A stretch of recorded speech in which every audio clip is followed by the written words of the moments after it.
श्री राम जन्मभूमि मंदिर में क्या है हमारे रामलला की दिनचर्या। सुबह कब और कैसे जगते हैं हमारे रामलला। भोग में क्या पसंद करते हैं हमारे रामलला। रात्रि में हमारे रामलला के शयन की क्या व्यवस्था है। सोते समय हमारे रामलला का ख्याल कौन रखता है। दोस्तों, 22 जनवरी को अयोध्या के राम जन्मभूमि मंदिर में प्राण प्रतिष्ठा होते ही रामलला पूरी दुनिया के लोगों के दिल और दिमाग पर छा गए हैं। शायद ही कोई ऐसा हो जिसके मन में रामलला की अमिट छाप न बनी हो। हर व्यक्ति के अंदर उनकी ये छवि बिल्कुल सजीव है। सभी को ऐसा लग रहा है कि रामलला उनसे बातें कर रहे हैं, उनके बिल्कुल सामने बाल सुलभ लीलाएं कर रहे हैं। दोस्तों, ऐसे में हर भक्त के मन में यह सवाल उठना लाजमी है कि हमारे रामलला मंदिर के गर्भगृह में रहते कैसे हैं, उनकी देखभाल कैसे हो रही है।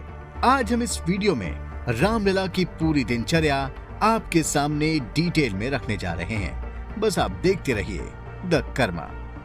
दोस्तों, आपको बता दें कि रामलला की प्राण प्रतिष्ठा के बाद उनकी पूजा का विधान इस प्रकार निर्धारित किया गया है। जैसे राजा दशरथ के महल में 5 वर्ष के बालक राम रहते थे, मंदिर के सेवक उसी के अनुसार उनकी सेवा कर रहे हैं। अर्थात 5 वर्ष के राम बालक ही नहीं हैं, बल्कि वो अयोध्या के राजकुमार भी हैं।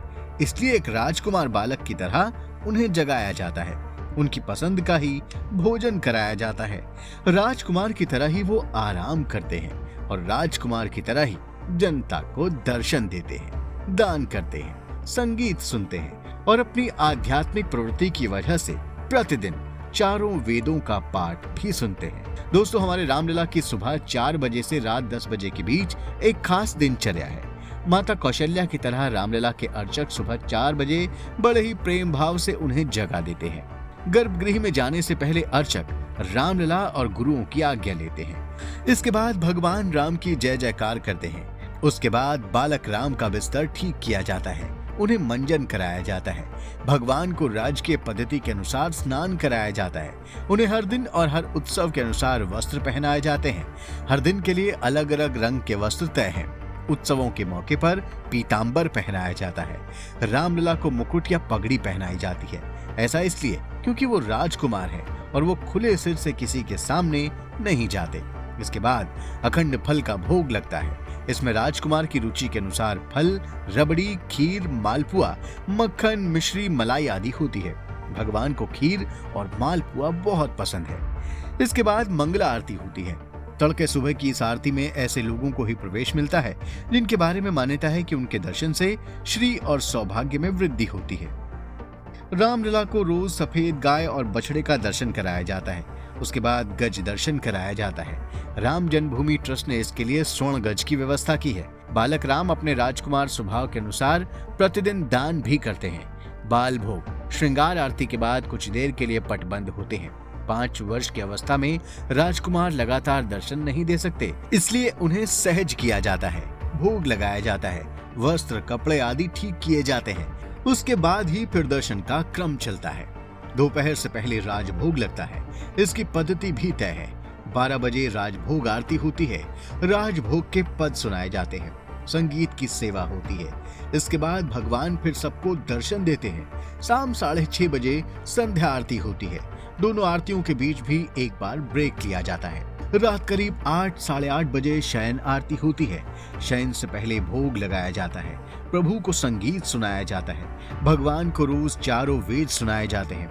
शास्त्रों के अनुसार राजा दशरथ स्वयं वेदों के ज्ञाता थे और भगवान राम के बारे में कहा जाता है कि वेद उनकी श्वास है। शयन के समय प्रभु को शयन के अनुकूल वस्त्र पहनाए जाते हैं, बिस्तर बिछाया जाता है। ठंड के मौसम में हीटर चल रहा है, फिर गर्मी में एसी लगाया जाएगा। रात्रि में पट बंद होने से पहले करीब आधा घंटा फिर वो दर्शन देते हैं। इसके बाद भगवान को शयन कराया जाता है। शयन के समय बाहर आते समय अर्चक द्वारपाल से बोलकर निकलते हैं कि रात को भगवान में कुछ जरूरत हो तो उनका ध्यान रखें। भगवान के पास पीने के लिए पानी रखा जाता है ताकि उन्हें रात में प्यास लगे तो वो पानी पी सके। रामलला की देखरेख में इस बात का ध्यान रखा जाता है कि हर चीज में मर्यादा कायम रहे, क्योंकि भगवान राम मर्यादा पुरुषोत्तम है।